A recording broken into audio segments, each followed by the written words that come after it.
नमस्कार, जय श्री कृष्णा, कैसे हैं आप? आपके साथ अभिवादन करने का ये जो उत्साह है, ये जो उमंग है, वो भगवद गीता माता के चरणों से संचरित होती है और उसमें जो श्री कृष्णार्जुन संवाद है, वो हमारे लिए एक अमोघ औषधि है। हर परिस्थिति में चिंता और शोक को दूर करने वाली गीता माता के ध्यान से आज ये 201वां अंक प्रारंभ करते हैं। पार्थाय प्रतिबोधितां भगवता नारायणेन स्वयं व्यासेन ग्रथितां पुराणमुनिना मध्ये महाभारतम् अद्वैतामृतवर्षिणीं भगवतीम् अष्टादशाध्यायिनी अम्ब त्वामनुसन्दधामि भगवद् गीते भवद्वेषिणी। जगद गुरु योगेश्वर भगवान की जय।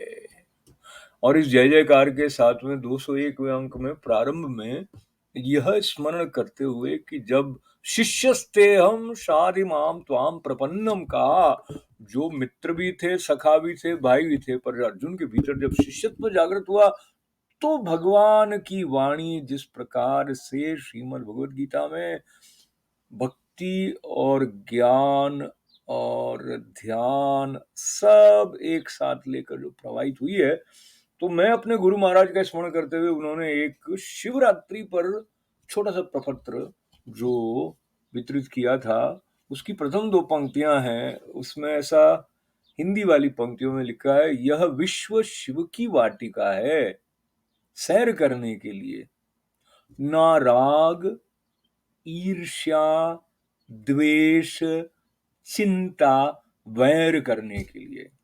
तो ये शिव की वाटिका जो है विश्व, वो गुरु स्मरण कराते हैं कि ये सैर करने के लिए, मतलब आनंद करने के लिए है। यहाँ पर राग ईर्ष्या द्वेष चिंता और वैर नहीं करना चाहिए। देखा जाए तो श्रीमद् भगवद गीता में भी यह बात अलग अलग रूप में आ ही रही है और निर्वैर की बात भी भगवान कर रहे हैं। हालांकि हैं तो युद्ध क्षेत्र में और प्रेरित भी कर रहे हैं युद्ध करने के लिए, मगर उसमें वैर की भावना नहीं हो, क्योंकि ये धर्म युद्ध इसीलिए कहा गया जो वृहत हित साधन करने के लिए है। बाकी अकेले अर्जुन को उन सब संसाधनों की आवश्यकता न थी, ऐसा वो स्वयं भी कह चुके थे। और बल्कि प्रारंभ में ऐसी भी स्थिति आई थी जब नेगोशिएशन चल रही थी, उन्होंने कहा 5 ग्राम भी दे देंगे तो पांडव जो हैं वो अपने गांव में रह लेंगे। मतलब उनको कोई बड़ा साम्राज्य विस्तार करने की इच्छा हो, ऐसी बात नहीं थी। पर दुर्योधन ने कहा, मैं तो सुई की नोक के बराबर भूमि भी उनको नहीं दूंगा। तो हम बात लेते हुए आज जो है ना विभूति योग है, और इसमें 29वें और 30वें श्लोकों का आश्रय हम ले रहे हैं। तो 29वां श्लोक है, श्री भगवान वाच अनंतश्चास्मि नागानां वरुणो यादसामहं पितॄणाम् अर्यमा चास्मि यमः संयमतामहं। तो उन्होंने कहा कि मैं नागों में शेष नाग हूं और जलचरों का अधिपति वरुण देवता हूं। नागा नाम वरुणों, और पितरों में अर्यमा नामक पितर, और शासन करने वालों में यमराज भी मैं ही हूँ। तो ले बोलिए, हम ऐसे कहते हुए भगवान ने ऐसा क्यों किया, भगवान ने कैसे, तो पता चला भगवान का ही स्वरूप है वो। तो मुख्य जब वो बात कहते हैं समता को साधने की, तो उसमें यह है कि दोनों प्रकार की स्थितियों में उन्हीं की शक्ति है जो काम कर रही है, चाहे अनुकूलता है या प्रतिकूलता है। ये जो 29वें और 30वें श्लोक है, इसमें मुख्य मैं आशय लेकर बात कर रहा हूं। लगभग ये यथार्थ गीता है अपने स्वामी अड़गड़ानंद जी महाराज, तो इनकी जो टीका है उसी का आधार लेके मैं बात कर रहा हूं। तो 29वां जो श्लोक है उसमें उन्होंने कहा कि नागों में मैं अनंत शेष नाग हूं। ये तो कोई सर्प की बात नहीं है, और पृथ्वी से 30,000 योजन की दूरी पर परमात्मा की वैष्णवी शक्ति है, जिसके सिर पर ये पृथ्वी सरसों के दाने की तरह भार रहित टिकी है। ये संदर्भ आता है श्रीमद् भागवत में। और कहा उस युग में योजन का पैमाना चाहे जो रहा हो, फिर भी वो पर्याप्त दूर है। और वस्तुतः ये आकर्षण शक्ति का चित्रण है। वैज्ञानिक जिसको ईथर कहते हैं, तो ग्रह उपग्रह सभी उसी शक्ति के आधार पर टिके हैं। और उस शून्य में ग्रहों का कोई भार भी नहीं है। और वो शक्ति सर्प की कुंडली की तरह सभी ग्रहों को लपेटे हुए है। यही है वो अनंत जिससे पृथ्वी धारण की जाती है। तो अनंत। और श्री कृष्ण कहते हैं कि ऐसी ऐश्वर्य शक्तियों में जो जलचरों में उनका अधिपति वरुण मैं हूं, पितरों में अर्यमा हूं, अहिंसा, सत्य, अस्तेय, ब्रह्मचर्य और अपरिग्रह, ये जो 5 यम हैं, इनके पालन में आने वाले विकारों को काटना अरह अरह है। और विकारों के शमन से पितृ अर्थात भूत संस्कार तृप्त होते हैं।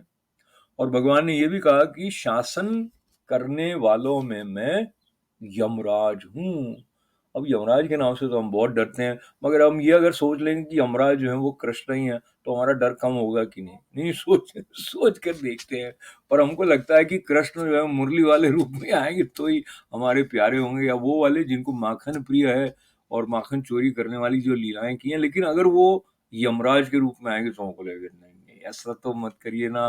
तो ये जो बात है ना यमराज वाली, इसको लेते हुए अब हम अगले श्लोक में वो प्रहलाद जो है ना, दैत्यों में भी वो हैं, तो कौन से वाले दैत्य हैं? ये 10वां जो अध्याय है, इसमें भगवान अपनी विभूति का वर्णन कर रहे हैं। और उसमें भी जो प्रमुख विभूतियां हैं वो बताने की श्रृंखला है। तो देखिए 30वें श्लोक में बताया, प्रहलादाश्चास्मि दैत्यानां कालः कलयतामहम् मृगाणां च मृगेन्द्रोऽहम् वैनतेयश्च पक्षिणाम। तो इसका अर्थ तो यह है कि मैं दैत्यों में प्रहलाद हूं और गणना करने वालों में का समय हूं। और अब तो समय का मतलब आपको पता ही है, टाइम निकल रहा है, तो चाहे सेकंड है, मिनट है, आवर्स हैं इत्यादि, ये सब जो हुए, भगवान कह रहे हैं कि वो मैं हूं, गणना करने वाला हूं, समय मैं हूं। और वैसे वो समय भी पर ये भी बात है। और पशुओं में मृगराज सिंह, और पक्षियों में गरुड़ है। अब देखिए, गरुड़ की तो सवारी करते हैं विष्णु भगवान, और पक्षियों में गरुड़ भी भगवान ही है। अब देखिए, इसमें मुख्य बात क्या है कि वो अर्जुन भी वही है, ऐसा वो या तो कह चुके हैं, अभी कहने वाले हैं। फिर वेद व्यास जो ये वाणी जिनकी है, जिसके द्वारा महाभारत की रचना हुई है, जो कि ये श्रीमद् भगवद गीता का संदेश हम तक जिनके कृपा से आ रहा है, वो भी भगवान कृष्ण है। तो उन्होंने वैसे पहले कह दिया कि सब कुछ मैं ही मैं हूं, लेकिन फिर भी प्रमुख विभूतियां जो बताई उन्होंने। अब इसके बारे में अड़गड़ानंद जी महाराज कहते हैं कि जो प्रहलाद शब्द है, वो पर प्लस आह्लाद से, पर के लिए आह्लाद, मतलब प्रेम ही प्रहलाद है, ऐसा उन्होंने कहा है। बड़ा सुंदर अभिव्यक्ति है। तो आसुरी संपत्ति में रहते हुए ईश्वर के लिए आकर्षण विकलता प्रारंभ होती है, जिसमें परम प्रभु का दिग्दर्शन होता है। ऐसा प्रेमोल्लास जो है वो मैं हूं, कहते हैं श्री कृष्ण। और गिनती करने वालों में मैं समय हूं। तो ये जो 1 2 3 4 की गिनती है, या क्षण दिन, यही नहीं, बल्कि जो ईश्वर के चिंतन में लगा हुआ समय मैं हूं। और ये कहा जाता है कि जागृत में सुमिरन करे, सोवत में लव लाय। तो ये अनवरत चिंतन में समय जो है वो भगवान श्री कृष्ण है। और पशुओं में मृगराज हैं, यानी योग रूपी जंगल में गमन करने वाला जो है वो। और पक्षियों में गरुड़ है।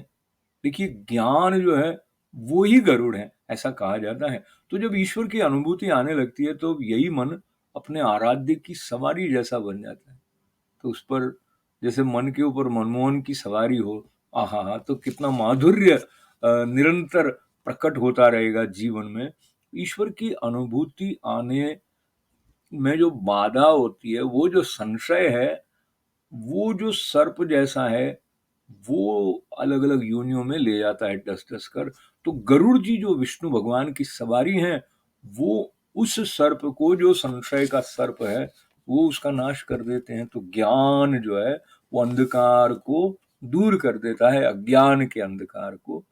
और ये बताया कि इष्ट को धारण करने वाला जो मन है वो मैं हूं, ऐसा कहा कृष्ण भगवान ने।